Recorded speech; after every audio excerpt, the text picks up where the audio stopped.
প্রাথমিক সরকারি শিক্ষক পদে নিয়োগের রায় বিষয়ে এই মুহূর্তে হাইকোর্ট প্রাঙ্গণে আছেন সহকর্মী এইচ.এম. মেহেদী হাসান। আজকের বিভিন্ন রায় ও নির্দেশনার খবরাখবর জানতে যুক্ত হচ্ছি তার সঙ্গে। মেহেদী, প্রাথমিকের সহকারী শিক্ষক পদে ৬,৫৩১ জনের নিয়োগ বাতিলে হাইকোর্টের রায় স্থগিতের বিষয়ে বিস্তারিত কি তথ্য আছে আপনার কাছে, আমাদেরকে জানাবেন।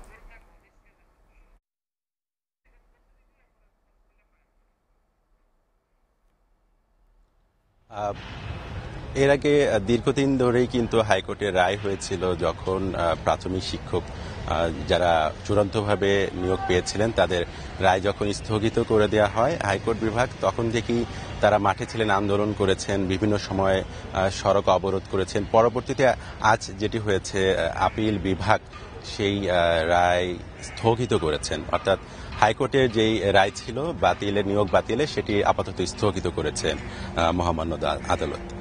আজকে আরও বেশ কয়েকটি গুরুত্বপূর্ণ সিদ্ধান্ত এসেছে হাইকোর্ট থেকে।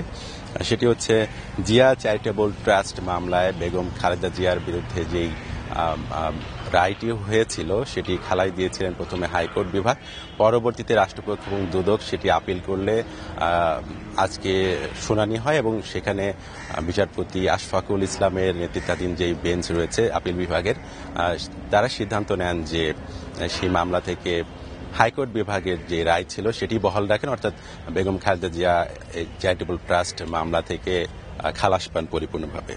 এছাড়া একটি আমার দেশ পত্রিকার সম্পাদক মাহমুদুর রহমান, তার বিরুদ্ধে ৩ বছরের সাজা হয়েছিল দুদকের মামলায়, জ্ঞাত আয় বহির্ভূত মামলায়।